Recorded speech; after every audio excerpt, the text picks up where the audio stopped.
So first of all, you certainly know how you feel when you don't get enough sleep, but there isn't actually a clear consensus about why humans need sleep and how long we can physically go without getting any sleep at all. But we certainly know some of the things that happen during sleep, and these are things like rest and recovery, cell growth and repair. We grow a lot during our sleep, and we also experience better memory when we have some deep restorative sleep, because the brain actually will convert memories better when we're having the right type of sleep.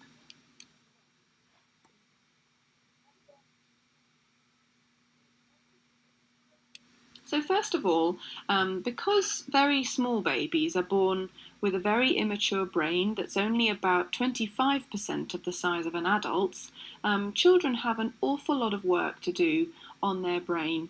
And because of that, that affects the type of sleep they need in very early infancy. And so deep sleep is actually first and foremost quite risky for very young babies under the age of about 3 or 4 months, because they may well sleep through their hunger or through being cold or some other environmental hazard. And that's not safe for babies to enter a deep phase of sleep when they're so immature and vulnerable. So one of the things that parents sometimes ask is, how can I get my young baby to sleep more deeply? And the reality is you can't, because this is a developmental phase, and your baby will sleep more deeply when it's safe for them to do so. So there's really nothing you can do to change the amount of deep sleep that your very young baby gets. And some babies do appear to be very, very light sleepers, but in general, all very young babies are light sleepers, and they spend most of their time in REM sleep. That stands for rapid eye movement, and this is sometimes known as dreaming sleep. And the reason they spend a lot of their time in dreaming sleep is because it keeps them safe. So it stops them going into that deep sleep, which prevents cot death, and it also grows their brain. So it's really important that you understand that actually as your baby gets older, they will naturally change their sleep cycles, and we'll talk about that again towards the end of this presentation when I discuss sleep regressions.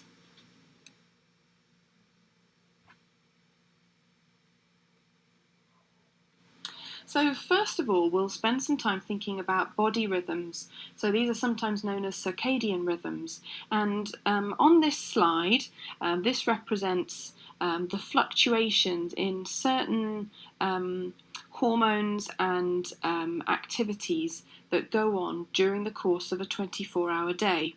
And so at the bottom of this slide, going from left to right, we've got, you can see midnight, so 12 a.m. on the far left, and then we've got 12 p.m. in the middle at the bottom of this slide, going all the way through till 11 p.m. on the far bottom right hand side of the slide, the numbers along the bottom. And then we've got this slightly bowl shaped blue line, and that represents your child's melatonin levels fluctuating throughout the course of the day. And we'll talk more about melatonin specifically in a minute, but melatonin is one of the major sleep cycle hormones that your baby and child is going to release to help them get into a sleeping rhythm. And you can see that the melatonin level is high in the middle of the night, and then it falls round about morning wake-up time. And then the level of melatonin stays low all day and then begins to rise again in the evening. And obviously that represents the time when children are normally asleep. And you can see as well that we have a fluctuation in body temperature. So children have their lowest body temperature between about 3 and 4 o'clock in the morning, and their highest body temperature in the evening.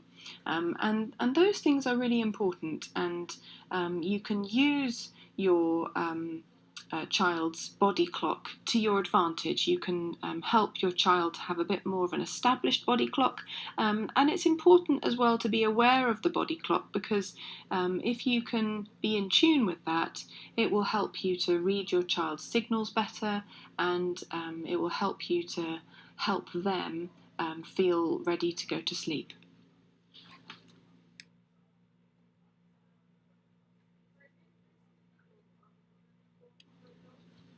So your child's body clock is located in the brain, and the body rhythms controlled by the body clock affect things like your body temperature. So children have a very low temperature, or all of us actually have a very low temperature first thing in the morning. And that's one of the reasons why children sometimes wake up between 3 and 5 a.m. It's simply because they're cold, they've woken up very cold, and that has triggered them to wake and call out and need covers putting on them. And you're exactly the same. If you wake up cold, you will not be able to go back to sleep until you warm up again. So that's very common. And your body temperature is highest in the evening. And again, this is really important to understand, because actually you need a little bit of a dip in your body temperature to trigger falling asleep. And so if, for example, your child has a really, really hot bath, that might actually make it more difficult for them to fall asleep, because they won't get that dip in body temperature. But also, it's very difficult, isn't it, to go to sleep if you're really hot and bothered. So allow your child a slightly cooler bath, not a cold bath certainly, but a warm bath rather than a hot bath, and that will be a lot more helpful for sleep. And then your body clock also controls melatonin production and release, and we'll talk more about that in a moment. It also controls urine production, so that is why adults don't need to get up and go to the toilet in the middle of the night. It's because we release a hormone that reduces our urine production at night, and children don't produce that hormone until they're developmentally ready to do so, and that there's not an awful lot you can do to hurry that process along. It's like most other developmental phases, it just can't be hurried. And this is a problem for children who wake up because they've wet the bed, because there's not an awful lot you can do about their hormone production at night, but it may well be impacting on your child's sleep if they're waking up with a wet bed. And your body clock is affected by things like noise, so ambient noise, environmental noise. It's affected by eating and meal times. It's affected by exposure to light, and we'll talk more about that in a moment. And it's also affected by travelling to a different time zone. And you know, of course, yourself that if you travel to a different time zone, it can take a few days for your body to adjust. And that's even with all the strategies that you would use, like eating at the local times and sleeping at the locally normal times, rather than sleeping when you actually feel really tired, because otherwise you wouldn't get into the local time zone. And this is because your body clock is actually quite set. And because of this, children do experience a bit of an out-of-kilter body clock if the timings of their day are always very variable. And we'll talk more about this in just a moment.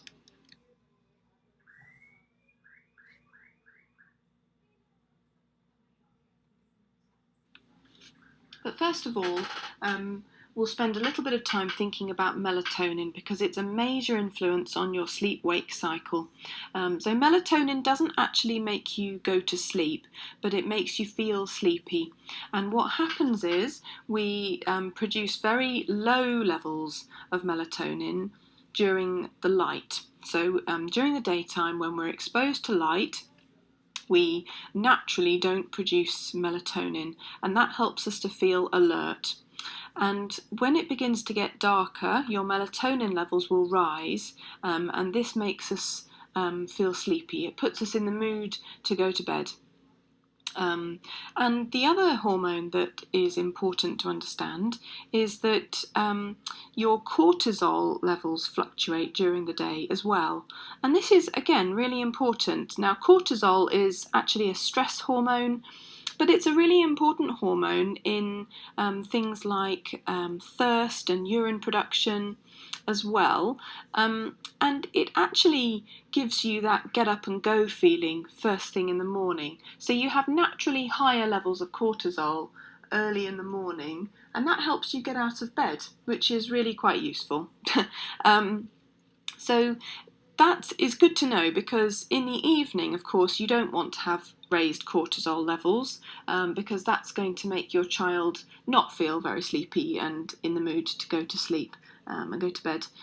So if you want more information about the impact of cortisol, I suggest you watch my free to view video on YouTube. If you search Lyndsey Hookway self-soothing, you're going to find a video explaining in great detail how the stress response works and how children actually cannot get themselves from a state of stress or excitement back down to calm without your help, and some things to do about that. But certainly you don't want to have your child getting really uptight and stressed out and excited at bedtime, because they're not going to get ready for bed that way.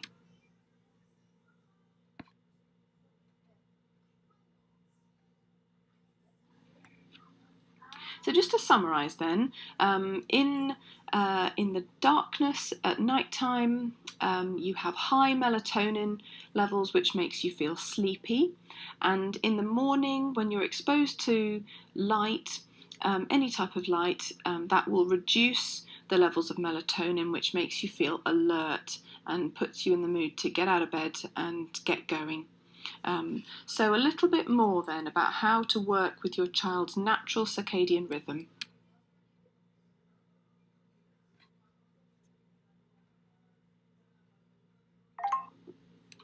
Okay, so first of all, you want to expose your child as much as possible to natural daylight. So from the time you decide is a good time to start your day, whether that's 6:30 or 7 or whatever time it is, you want to get your child preferably outside in the natural daylight.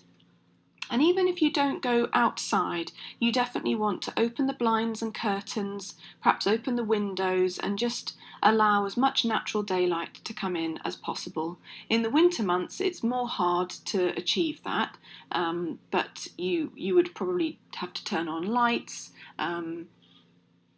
You could think about something like a natural daylight lamp. So you can buy these lamps now, which actually reduce the symptoms of seasonal affective disorder, SAD for short. And these all will help to get your child's melatonin levels down during the daytime when they're supposed to be low. And then equally, you want to start dimming the lights at bedtime so that your child's melatonin levels will naturally rise, and you will start to signal them that it's actually time to start calming down for bedtime. So you need to have some consistent daytime timings as well. And I suggest for all children that you have a 12-hour day-night cycle. Now, I'm not a big fan of waking small babies at the same time every day. That's sometimes useful for an older baby, but certainly for a baby under the age of about 5 or 6 months, I don't think that's necessary. It just feels a bit counterintuitive as well to wake a sleeping baby in the morning.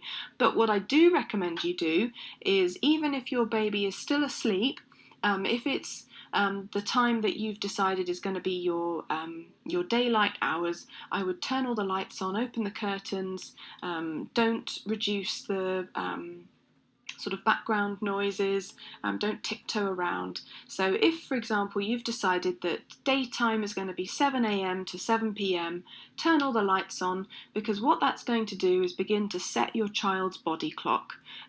So you don't need to wake your baby necessarily, but certainly expose them to natural daylight at the same time every day. And similarly, in the evening, a lot of babies, if they're very young especially, they don't necessarily go to bed at 7 o'clock. They may well be up and down or cluster feeding in the evening. That's completely normal, but you would still have your nighttime sort of rhythms going on at that time. So you would have very low lighting or no lighting preferably, just to set your child's body clock.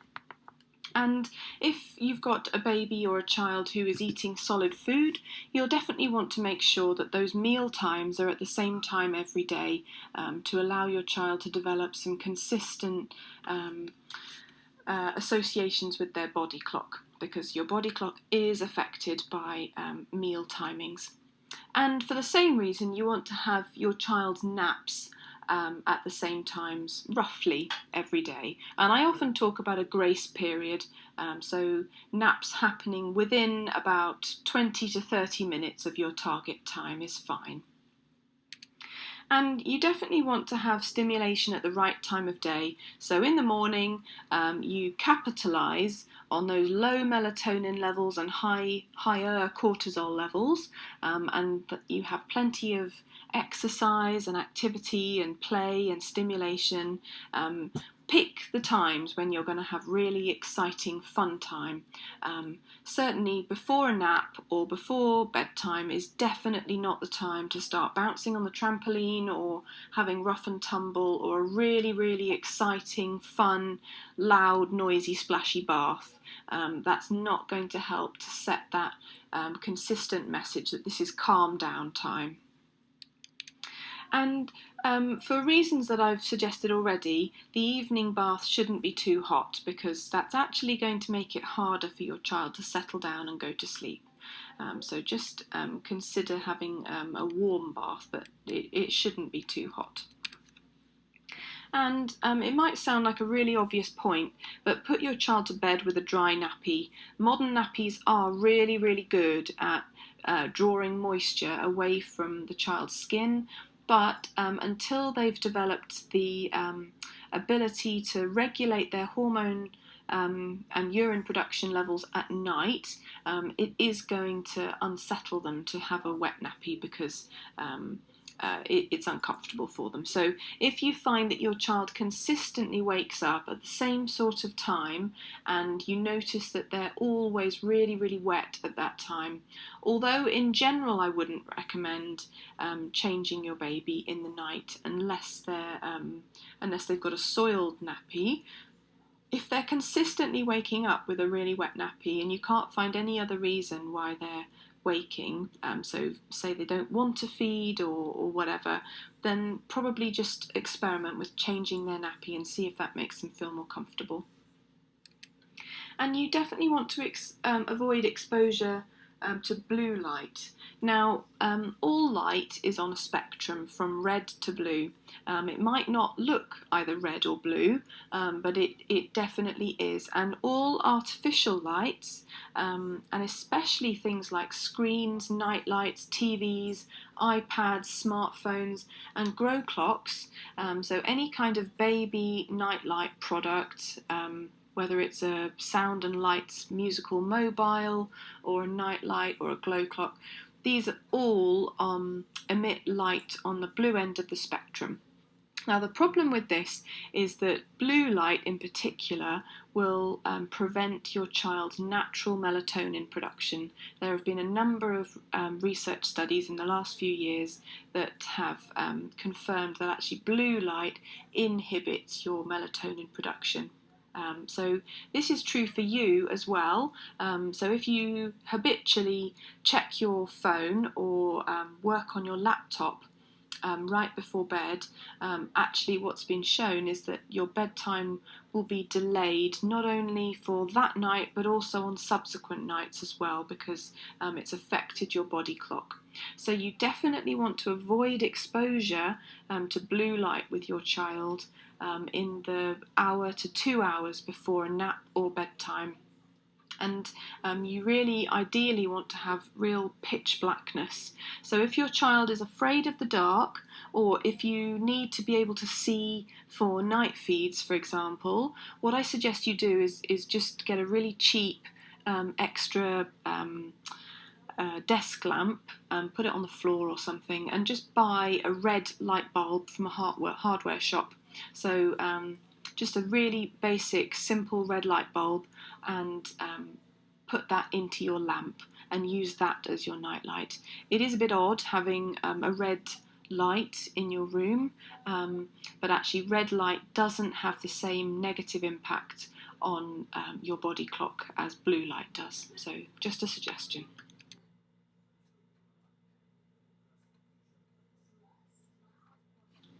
So thinking then about sleep cycles. So everybody cycles through light into deep sleep all night long, and we all have numerous sleep cycles.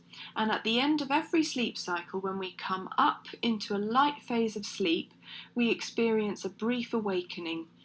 And you and I don't have any recollection of these brief awakenings, because we just roll over or punch the pillow or something and we go back to sleep again.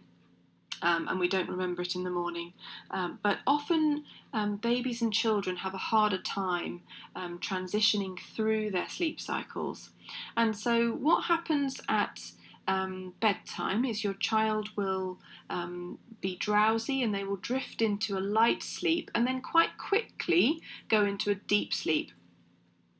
And actually, children get most of their deep sleep before midnight. So the period between about 7 p.m. and midnight is their time when they get their most restorative deep sleep. And that's often why children will tend to sleep more deeply at the beginning of the night and then be up really quite frequently in the early hours of the morning. So if you do get a stretch of sleep up till about midnight or so, and then your child is up every 45 minutes to 2 hours for the rest of the night, that's probably because of these brief awakenings.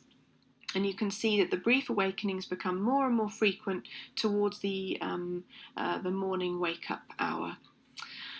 So essentially what happens is, for a lot of children, if they fall asleep with a particular set of triggers or sleep cues, when they resurface at one of these brief awakenings, they will often look for the thing that got them off to sleep in the first place. So we'll cover this in more detail when we talk about sleep associations in a short while. But that's one of the reasons why it's important to understand sleep cycles, because if you can understand the pattern of waking, that will help you to figure out how to go about tackling your child's night waking.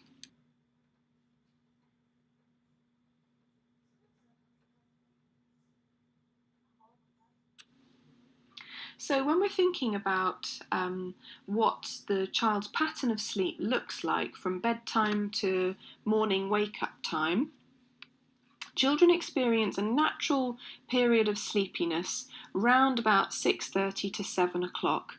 So children under the age of about 5 or 6 are naturally seem to be primed, ready to go to bed at about 6:30 or 7. So it's a really good idea to sort of capitalise on that natural sleepiness at that time. And what happens is your child will drift into a light sleep at bedtime, and then quite quickly they will go into a deep sleep, and you'll notice that because they'll seem to be really, really soundly asleep at this time. And then they will enter a short period of dreaming sleep round about midnight.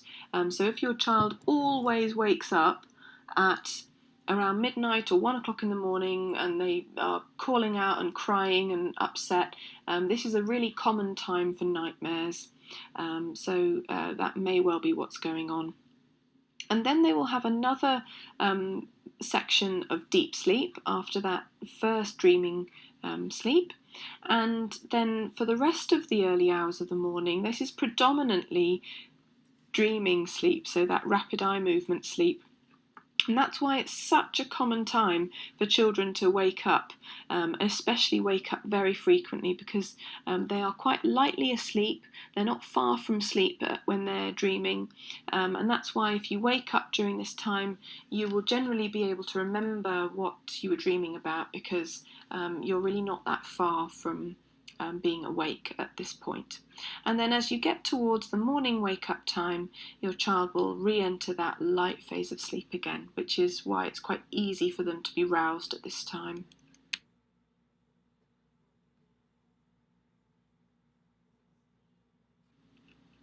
So different sleep stages have different functions and purposes. So when your child starts off in light sleep, they are very easy to rouse. Okay, so if they're suddenly startled, it's very, very easy for them to wake up when they're in light sleep. And it's a time when they're calming down and they're sort of thinking about their day. And you experience this as well, which is why a lot of adults keep a pad of paper and a pen next to their bed so they can just write down some of those thoughts that pop into their head, because they can stop you going to sleep. And then when your child enters that deep sleep, this is a period of rest, and they're actually growing physically. They will repair any damage to any of their organs or cells, and they will, in general, if they're going to be difficult to rouse at any point, it'll be the sort of the early hours of the night. And this is also a time when bedwetting is really common. So if your child tends to wet the bed at 11 o'clock every single night, it's because they're in a really deep sleep and nothing and nobody is going to wake them up during that part of their sleep cycle. And then once they enter the dreaming sleep, this is where they're going to be consolidating their thoughts, they're converting short-term memories to long-term memories, and it's a time of really amazing brain growth. Now this is why whenever your child is learning something new, or there's something big going on, or they're worried about something, that's why they will wake up more frequently and possibly be more unsettled at night. Because if you think about it, if you're learning something, there's more short-term memories to convert to long-term memories. And so your child actually has quite a lot of work to do with their brain during times of increased learning and activity. So that's why if your child is suddenly learning to crawl, or they're suddenly learning loads of new words, or they start nursery or something like that, they are likely to wake up more frequently, because their little brains are just so busy consolidating all those new thoughts and ideas. So take heart, because something amazing is going on in their brain when they're sleeping in that way.